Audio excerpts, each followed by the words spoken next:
Hey everybody, what's going on? Welcome to Talkin Movies. I'm your host, the real Geno Reynolds. Today on the program, we have two movies to talk about.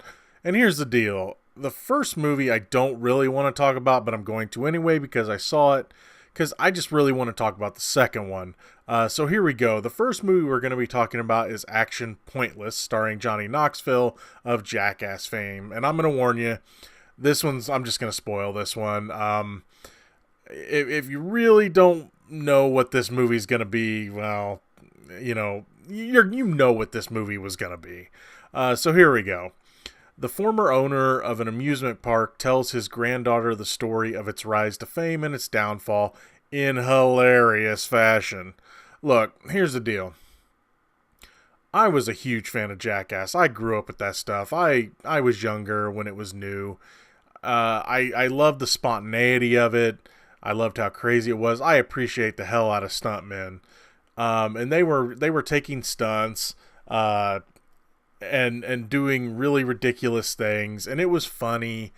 And then they would do just weird prank stuff, and it was a great show. And I could still enjoy it to this day. I still see clips of it every now and then on YouTube and things like that, and I still enjoy it. But here's the thing. This does not make a good premise for a movie. I'd still be entertained by a Jackass movie, but these hybrid movies are not working. I didn't think that it could get any worse than Bad Grandpa. At least it got a few chuckles out of me. The ones that they didn't spoil in the freaking trailer anyway. They spoiled probably the best gags in the trailer for that one. And, here's the thing. Sure, there is a story here in this movie. There is a story. A story surrounded by stupidity. It's the typical character has to grow up and or learn a lesson type of movie, followed by more stupidity. Could this have been a fun movie, even with the overused and unoriginal premise? Yes, it could have. But everything goes against it. Most of the characters, the good ones and the bad ones, or the good guys and bad guys, most of them are unlikable and or boring. And some are even creepy. Chris Pontius's character, Uncle whatever, I don't even remember his name. He was the uncle of the main girl, who was, of course, the daughter of Johnny Knoxville's character. Almost seems to be trying to get with his niece when she comes to visit for the summer, at least until he gets a girlfriend in the movie. But the way he's talking, it's like he's trying to have sex with her, and it's weird and gross, and it's just not funny. And that's just it. Like a lot of things in this movie, the characters are just not funny, entertaining, or worth investing any time in. Now, the saving grace of this movie could have been the stunts. So were the stunts at least entertaining? No. You've seen most of them in the trailer. And even if you haven't seen the trailer, there really isn't anything worth talking about. See, here's the thing. Jackass worked because it was stupid and spontaneous. They were fooling people. It was kind of stunt pranks, or just pranks, or they were just doing stupid stuff to their friends. And some of that stuff's in that movie where they're doing stupid stuff to their friends, but it's scripted. There's no way that any of this, and maybe some of it was, but it doesn't feel like it. The stuff in this movie just, nothing felt spontaneous. It just all felt stupid. So, again, I would watch another Jackass movie. Would it be original or anything? No, but I would get a nostalgic feel out of it. For this, again, I didn't think it could get worse than Bad Grandpa. But this is one of the worst things I've ever seen Johnny Knoxville do. And I hate saying that because, again, I have enjoyed his career for a long time. So this movie, Action Pointless, don't go see it. Don't rent it. Ask for your money back if you watch it on Netflix. just go back and watch old episodes of Jackass instead if you need that fix. All right, that one's out of the way. I'm done with that movie. I had to travel to see that movie, by the way. That's one thing that really pissed me off. But one thing that made me feel better, and I had to travel for this next movie too, the sci-fi action movie Upgrade. I want to give you guys a warning. I'm going to do some spoilers later in this review and talk about some things at the end of the movie and some ideas I have. But don't worry, I'm going to get my general thoughts out first. And I will give you, of course, fair warning when I'm going to be talking about spoilers. Here's what this movie's about. Set in the near future, technology controls nearly all aspects of life, but when Gray, a self-identified technophobe, has his world turned upside down, his only hope for revenge is an experimental computer chip implant called STEM. This movie was written and directed by Leigh Whannell, who is known for creating the Saw and Insidious franchises. And it's also produced by Blumhouse Tilt because they produce every lower budget movie nowadays, it seems. Here's the thing. I really like this movie. Is it the most original movie? No, and we'll talk about that in a bit. But I like this movie for a lot of different reasons, and here's just some of them. I like that the movie didn't waste much time getting started. It's a short movie. It's about an hour and a half-ish, I think. It introduces you to most of the characters that you need to know and how they feel about this tech-heavy world. After that, tragedy strikes and we're off and running. I like that it's like, here you go. We're going now. The main character, Gray, played by Logan Marshall Green, finds himself in an quote-unquote accident in which he becomes quadriplegic and basically loses everything important in his life. He's lost all hope. But he's given another chance by this, I guess you could call him like an eccentric Bill Gates kind of guy. He's just this recluse tech guy, and he has created this STEM chip, and he gets another chance by having it implanted. And when I saw the trailer for this, here's a funny thing. I kept looking at Marshall Green, and in my head, kept calling him the poor man's Tom Hardy. I mean, he even kind of looks like him. Here's the thing. I have to take back that statement. Marshall Green is really good in this movie. There are scenes where he has to act like almost like two different people at once. Himself and STEM, the AI chip, as it controls him. There's a scene where he is fighting someone, and you can see it in the trailer, where he looks confused as hell, freaked out even while his body is kicking this guy's ass. The movie is full of stuff like that, and I owe the guy an apology. He's got some chops, in both acting and in action. The voice of STEM, who's played by Simon Maiden, who honestly I really don't know who he is. It's about what you would expect from a computer AI in a movie like this.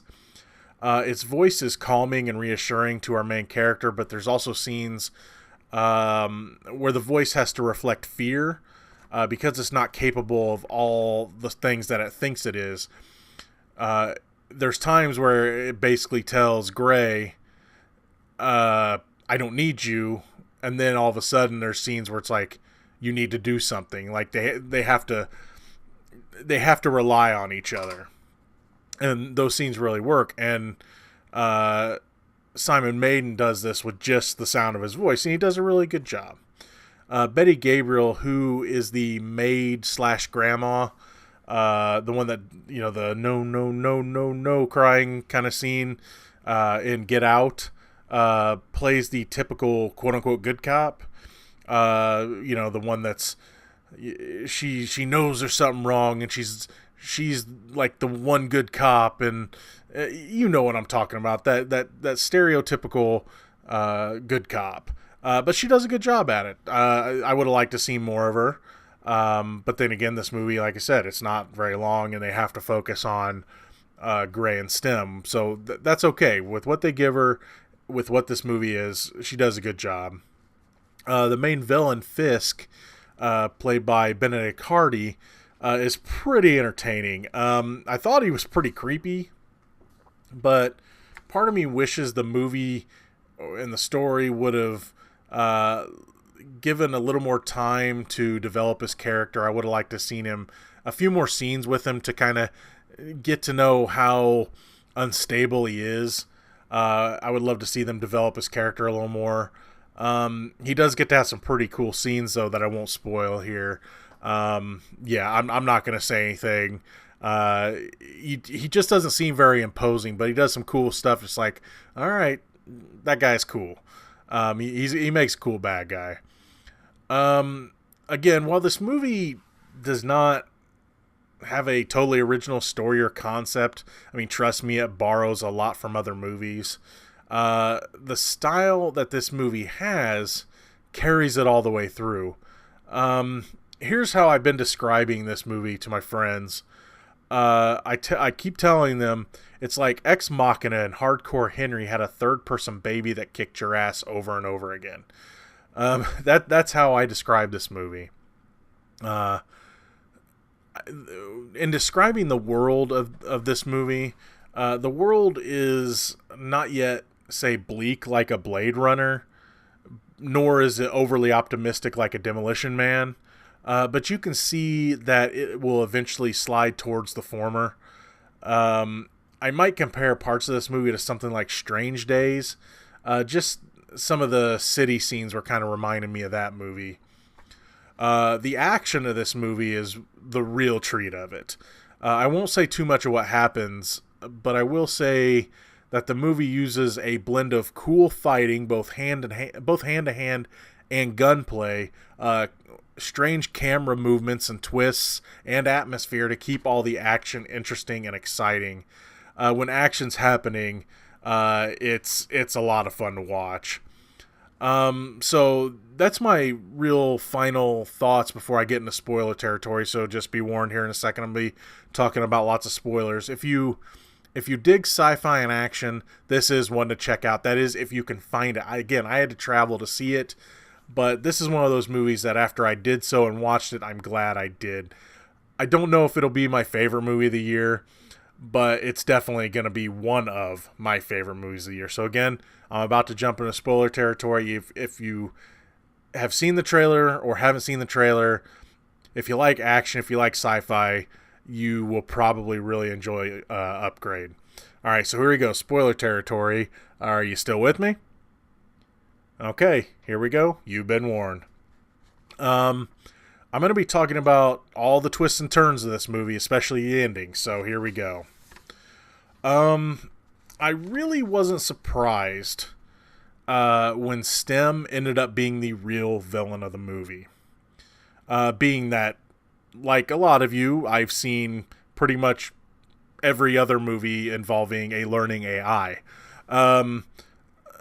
Like a movie such as Ex Machina, I'm left wondering what's next. Unlike Ex Machina, though, I think that we could do more stories in this movie's universe, and that's what I want to talk about.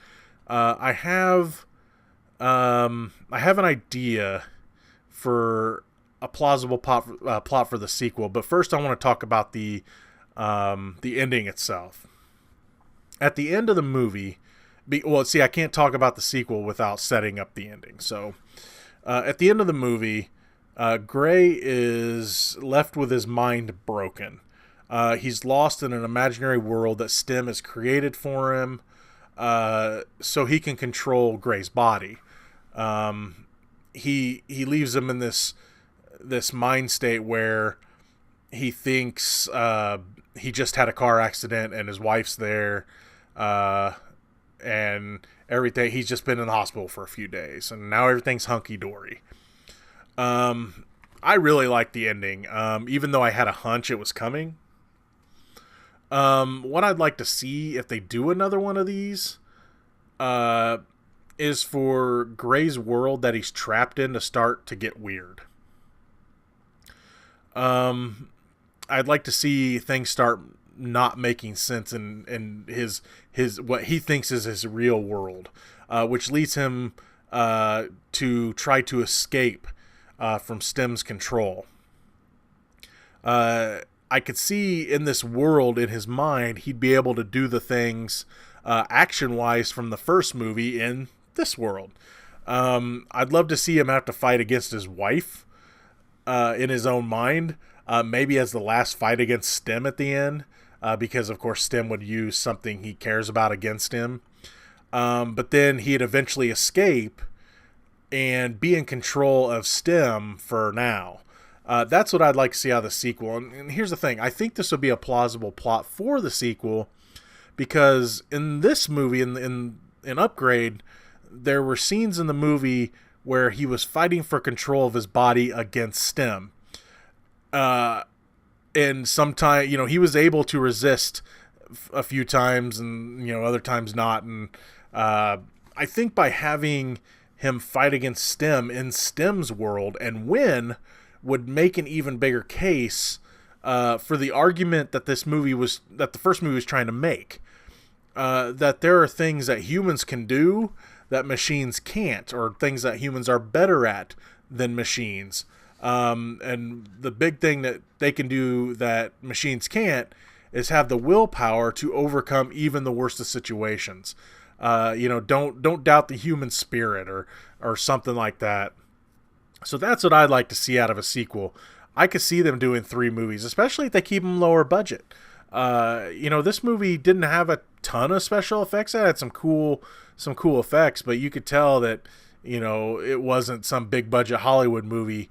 But what they did with what they had was really good. And again, I wholeheartedly say, if you love sci-fi and action, check out Upgrade. Again, it may have a lot of things from other movies, but the style of this movie and the fun of this movie makes it worth checking out. So, see the movie, support the movie. Maybe we'll get more. By God, I want more. I want Upgrade 2.0. That's going to be all for this edition of Talkin Movies. As always, I am your host, the real Geno Reynolds. Thank you so much for listening. Until next time, I'll talk to you later. Peace.